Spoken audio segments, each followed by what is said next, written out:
Honorable Blose.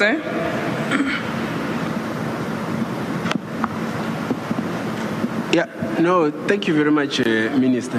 Minister, look, we hear the reasons that are behind SEPs not being able to fill vacancies of detectives.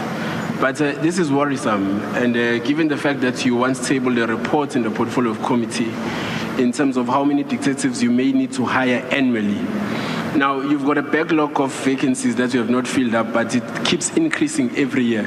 Now, speak to us about the impact that this has on SEPs fulfilling its work, especially in SEPs being able to resolve cases in an expectable time. Thank you very much. Thank you, Honorable Minister. Speaker, may I also, on this particular question, depend on you to get the question clear. Let me ask Honorable Blose maybe to raise his voice.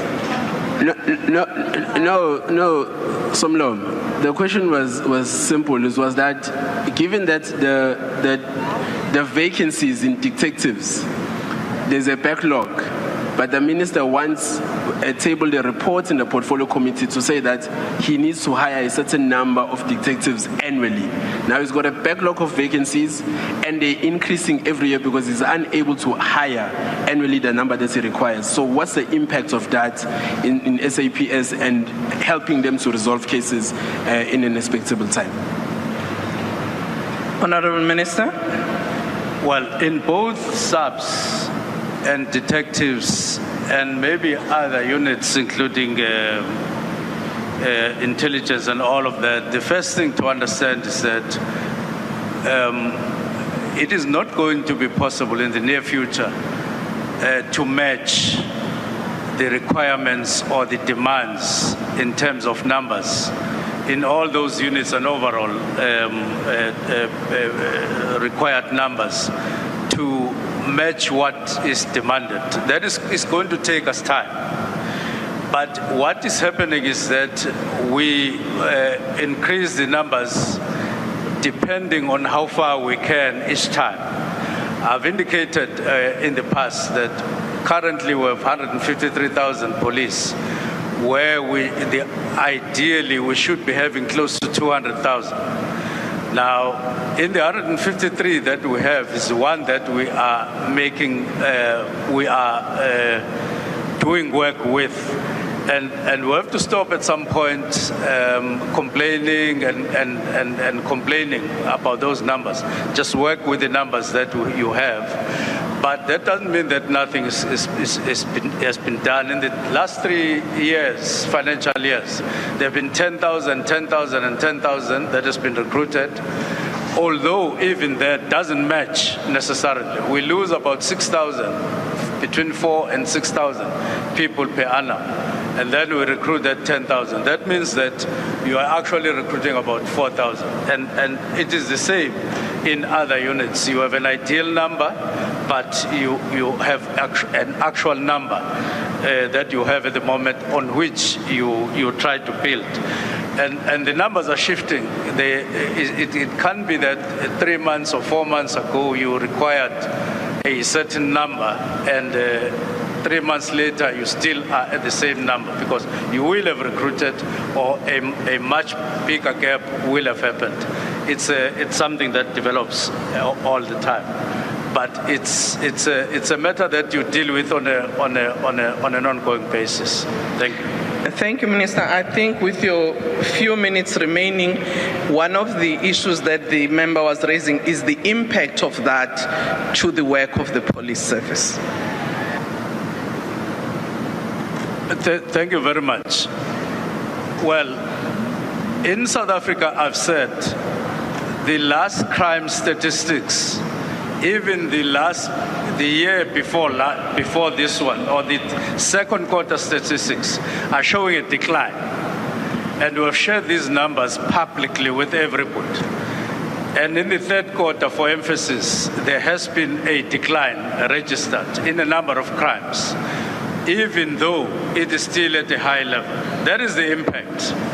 On a daily basis, we do report the achievements by police, be it on collecting illegal firearms, be it on arrests, be it on tackling various crimes all over in the country. It is happening. People are getting arrested. So overall, it's the decline, as I say, of crime. But I note that it still needs to be intensified. And that is what I'm talking about when I say we are reviewing how we are using this poll and the units that are there to drive the decline even further. That is the impact that we have. We're not saying that we're happy with the overall impact. Thank you very much, Minister. There is positivity in terms of progress in fighting crime in the country. Thank you. Honorable Dene. Thank you, Madam Speaker. Honourable Minister, we acknowledge your efforts like the 4,500 new intakes. And if my maths are correct, then that would bring the number of detectives to about 27,000 in the country. And if there is 1.9 million outstanding dockets, that would be 70 dockets per detective. Now, manpower is one thing. I don't think we'll ever have enough detectives. But resources is a completely different other thing. There are detectives who don't have vehicles. There are police stations where they don't even have pens to write statements with. So what is your department's plan with regards to resources and capacitating these detectives to do their work and to tackle this backlog of 1.9 million dockets or outstanding cases? Thank you, Madam Speaker.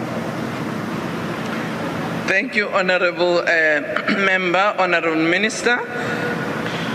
Well, I suppose that I've got to repeat what I've already said because I've spoken about 1.9 million dockets that are outstanding. And if the question is, what is it that we are doing? I've indicated that we have recently recruited 4,500 into detectives and other capacitating measures. But if that's not the question, then I will ask for that the member comes back on the question. Thank you, Honourable Minister. I think the member was saying she acknowledges the fact that we may never have enough people, but what may be other resources that you are using to try and address this situation? Honourable Speaker, I've indicated in the case of outstanding dockets that, among other things, we're engaging the private sector to get money or to get funding to make up for the gap that we have by hiring contract workers in the detective section. It could be retired, it could be newly lawyers that are not doing work. That is what we're doing, looking for extra money or resources from the private sector. Over and above that, we are working quite close with Business Against Crime. We're setting up a center, for instance, in Tswane, to focus on ICTs throughout the country. Those are efforts that we are making to get extra resources over and above what we have. Thank you, Honourable Minister.